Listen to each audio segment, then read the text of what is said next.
pessoas, tudo bom com vocês?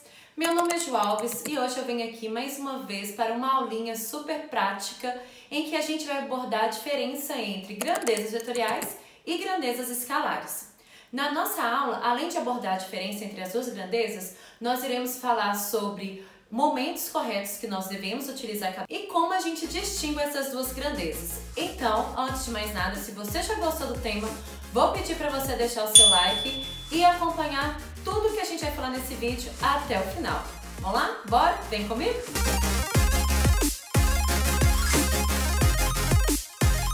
Então, para começarmos, iremos falar sobre as grandezas escalares. Quando falamos de grandezas escalares, são as grandezas que a gente está mais acostumado em fazer contas com elas. Não que as grandezas vetoriais a gente não esteja, mas as grandezas escalares é muito mais intuitivo a realização de contas matemáticas, de álgebra que a gente vai realizar. As grandezas escalares, elas vão estar falando pra gente sobre grandezas assim que o que importa pra gente, né, é a magnitude dessa grandeza, ou em termos matemáticos, o módulo dela. Quando falamos dessas grandezas, acho que a gente pode pensar até mesmo em termos de exemplos para poder vir na memória um pouco mais rápido. A gente está mencionando grandezas físicas que vão estar relacionadas com temperatura, distância percorrida, o tempo, energia, potência. São grandezas que são presentes no nosso dia a dia e quando a gente apenas informa, fala aí qual que é o valor delas, né, a gente compreende como um todo como essas grandezas funcionam. Então, por exemplo, se eu falo com vocês assim, hoje eu gastei 2 horas para ir de Carmópolis a BH. Carmópolis é uma cidade do interior de Minas Gerais e BH, né, é a nossa capital. Então, quando eu digo para uma pessoa que eu gastei 2 horas de Carmópolis até BH, essa pessoa compreende, né, ela não precisa de nenhuma informação adicional. Ou, por exemplo, eu gasto em média 30 minutos da minha casa à minha escola, ou 30 minutos da minha casa ao meu emprego. Então, assim, a pessoa que está ali na conversa, interagindo comigo, ela compreende super bem o que eu estou querendo mencionar. Ou, por exemplo, né, quando eu estou fazendo uma atividade física, que tem aqueles relógios hoje, né, que indicam ali pra gente qual que é o nosso gasto calórico. Quando eu visualizo no visor do relógio qual que é o meu gasto calórico com aquela atividade, eu compreendo numa boa, seja ali de 100 calorias, 100 quilocalorias, 300 quilocalorias. Então eu consigo compreender numa boa o que aquela informação me traz. Eu não preciso mais de nenhuma informação adicional. Ou até mesmo quando eu compro um equipamento eletrônico. Quando a gente olha para o equipamento eletrônico, esse equipamento me traz a potência para a gente. A potência é uma das unidades que são informadas no equipamento, né, que no dia a dia a gente consegue verificar se naquela relação da potência, né, se o equipamento ele é mais econômico ou não. E quando eu falo assim, olha, eu tenho um chuveiro que tem uma potência de 2.000 watts, outro chuveiro com potência de 2.200 watts, eu consigo compreender. E aí eu sei que, por exemplo, o meu chuveiro de 2.200 watts, ele vai me demandar uma energia maior no consumo mensal do que um chuveiro de 2.000 watts. Então quando eu falo ali de grandezas escalares, são grandezas que apenas a magnitude dela, o módulo dela, o valor dela, a intensidade dela, já são todos sinônimos, vão nos fornecer a informação completa, né, de compreensão dessa grandeza. O que não ocorre quando a gente fala de grandezas vetoriais. Então, bora aqui para a se eu trago informação de uma grandeza vetorial, primeiro, vamos para alguns exemplos de grandezas vetoriais. A velocidade, aceleração, deslocamento, força, torque, são alguns exemplos dentro da física que abordam para a gente grandezas vetoriais. Quando eu menciono essas grandezas, fornecer apenas a magnitude delas não nos dá informação completa sobre essa grandeza. Então, por exemplo, eu estou aqui mencionando que, olha, eu vou fazer uma força de... Tá aqui minha canequinha, né? Vou colocar aqui o tablet do lado. Tá aqui minha canequinha em cima da mesa. Aí eu falo com vocês, olha, a Juliana, euzinha, vai fazer uma força de 20 newtons, 10 newtons, 10 newtons. Vai fazer uma força de 10 newtons sobre a caneca. Bom, temos várias coisas envolvidas aí. Beleza. A Juliana vai fazer uma força de 10 newtons, mas qual é o efeito dessa força sobre a caneca? Vai depender da direção e do sentido que essa força vai ser aplicada. Então, se eu vou fazer uma força, né, pra frente, olha, se eu faço uma força pra frente, ela movimenta pra frente.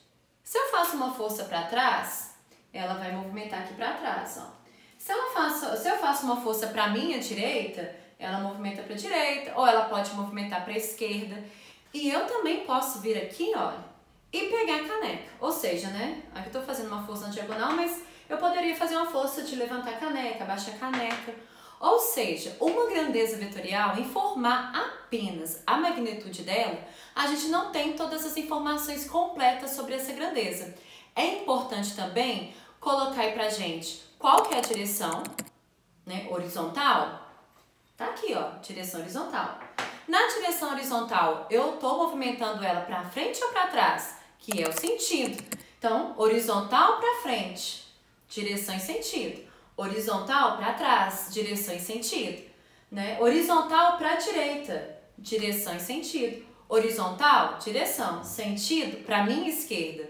Então a gente precisa informar também, além do valor que eu estou, né, fazendo aqui de força na caneca, eu também preciso informar qual que é a direção e qual que é o sentido para essa grandeza ficar completa. Um outro exemplo que eu vou trazer para vocês de grandeza vetorial é a velocidade. Sim, gente, a velocidade é uma grandeza vetorial. Porque quando a gente desloca, quando a gente tem movimento, né, quando a gente tem uma velocidade, não basta informar o valor dessa velocidade. A gente precisa saber para onde que a pessoa está indo. Estou numa conversa, a Juliana estava dirigindo a 100 km por hora. Tá, o valor solto não faz a gente compreender né, no todo a informação. A pergunta mais intuitiva a se fazer, beleza, tá, a Juliana estava dirigindo a 100 km por hora, mas para onde que ela estava indo? Ela estava viajando? Para onde que ela estava indo? Então a gente precisa fornecer também a direção e o sentido, né? Então as grandezas vetoriais, elas para ficarem completas, para elas fazerem o sentido para a gente, elas precisam sim do seu valor, que a gente vai chamar de módulo, ou intensidade, ou magnitude, precisa da sua direção e precisa também do seu sentido. E se você está gostando dessa aula, eu vou pedir uma pausa agora, que o momento é importante. Desce aí o botãozinho, né? Se inscreva no canal para que você não perca nenhuma das nossas próximas aulas e que para você também possa voltar aí nas aulas anteriores. A gente já falou sobre velocidade média, que é uma grandeza escalar, aceleração média, dicas bem rápidas aí pra gente resolver questões que envolvem esses assuntos e que para você também não perca as informações das nossas próximas aulas, tá bom? Então, fechou? Vai aí do ladinho e se inscreva, ok? Bom, e aí, sintetizando tudo isso que a gente acabou de falar, quando a gente fala sobre grandezas escalares, a gente está mencionando grandezas que basta informar o valor, o módulo, a magnitude, a intensidade dessas grandezas, né? Como o tempo, a energia, a potência. Quando a gente fala de grandezas vetoriais, não basta somente informar a intensidade dessas grandezas, a gente precisa informar a direção e o sentido, né? Para onde essa força está sendo aplicada.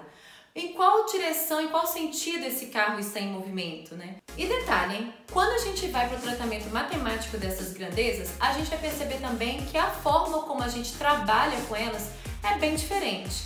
E se você não quer perder como a gente faz as nossas contas com grandezas escalares e com grandezas vetoriais, não perca o próximo vídeo, hein? No próximo vídeo eu vou trazer para vocês o nosso próximo passo, que é justamente a gente visualizar como a gente vai simbolizar os vetores através de gráficos e também mostrando ali o iniciozinho de como a gente vai fazer contas envolvendo grandezas vetoriais, tá bom? E enquanto vocês aguardem o próximo vídeo sair, vou deixar essa indicação aqui de velocidade média, para vocês já irem percebendo como é bem simples e tranquilo trabalhar com grandezas vetoriais.